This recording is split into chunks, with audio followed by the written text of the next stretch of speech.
What's going on, Space Monkeys? Welcome to Political Fight Club. I'm Robert Durden. In this episode, I've been absolutely dreading all day.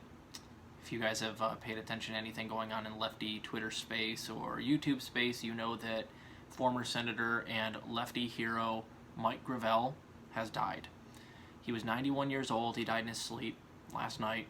And for all of you guys that don't know who Mike Gravel is, I'm going to do a bit of an homage to him here, explain to you exactly who he was, and give you guys some awesome links. I highly recommend you watch a couple of his ads because he ran for president in 2020, even though a lot of people didn't know who he was. And I'm also going to put a link to maybe one of the biggest tongue lashings and most epic debate performances of all time, which he did in 2008.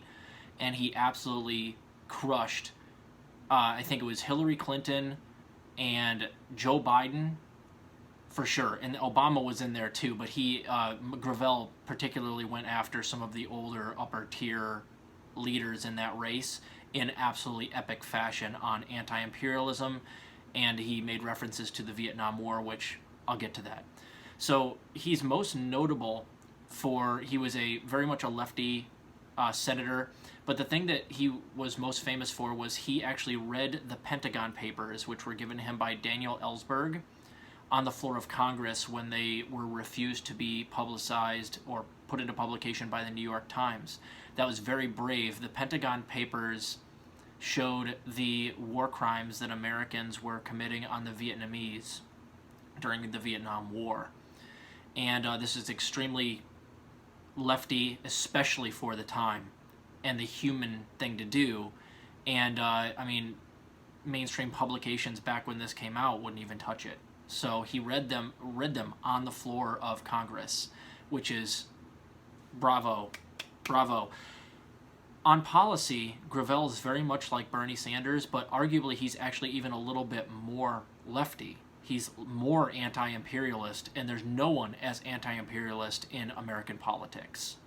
So that's what he did. He did run for president in 2008, didn't do very well. He ran again in 2020 at the age of, I think, 88 or 89. He knew he wasn't going to do well, but he wanted to get his message of anti-imperialism out there and his lefty politics out there. And I always thought that the reason he was running was to try to just get on the debate stage once and do what he did in 2008 to the rest of the centrists like Kamala Harris, Joe Biden in particular, and it would have only taken one or two responses from him going completely off on them for it to have landed. He would have gone viral, and I thought that was always the point. And he actually did qualify for the first debate, I think it was maybe the second debate, and then they literally changed the rules so that he didn't make it. Just changed the rules so that he didn't qualify.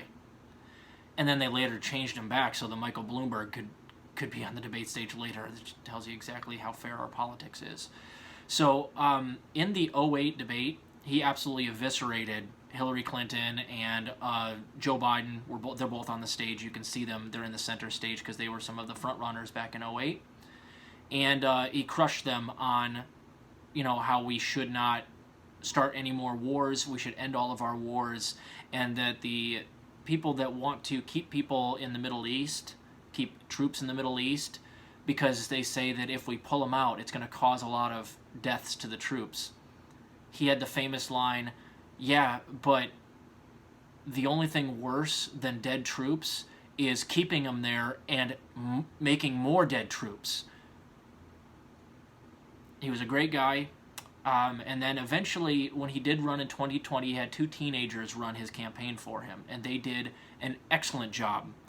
And some of the ads that he had were, I'm going to put them in the description box. I dare you to watch them without crying today. And in one in particular, he particularly goes after all of the centrists at once, including Harris and Biden. And nowadays, it's even more hard-hitting than it even was back then, because now we know how shitty Biden and Harris actually are, and Mike Gravel knew, and he tried to warn us, and unfortunately we didn't listen. We didn't make him president. He was never going to be president in 2020 because he was just too darn old, but we never were going to make him president back in 2008 either.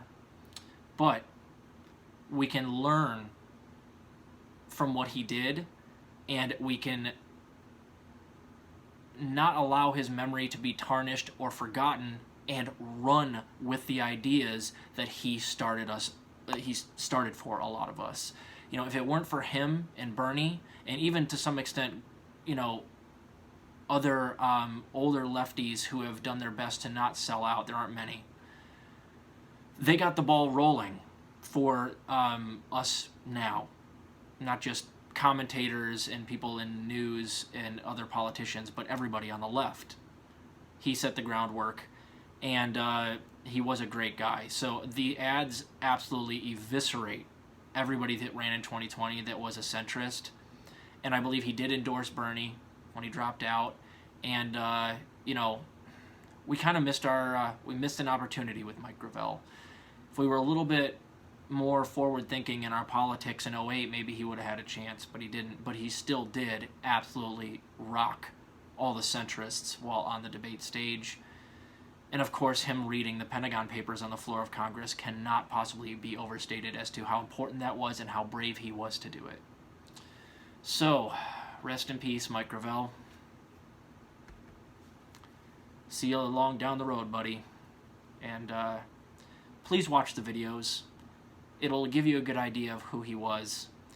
And then, again, my point is, guys, when people like this die, it's okay to be sad, but the main thing we have to focus on is making sure that everything that they fought for and that they lived for and they cared about gets pushed forward.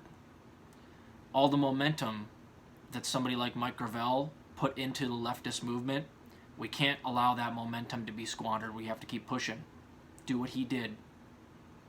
So keep fighting the good fight out there, guys.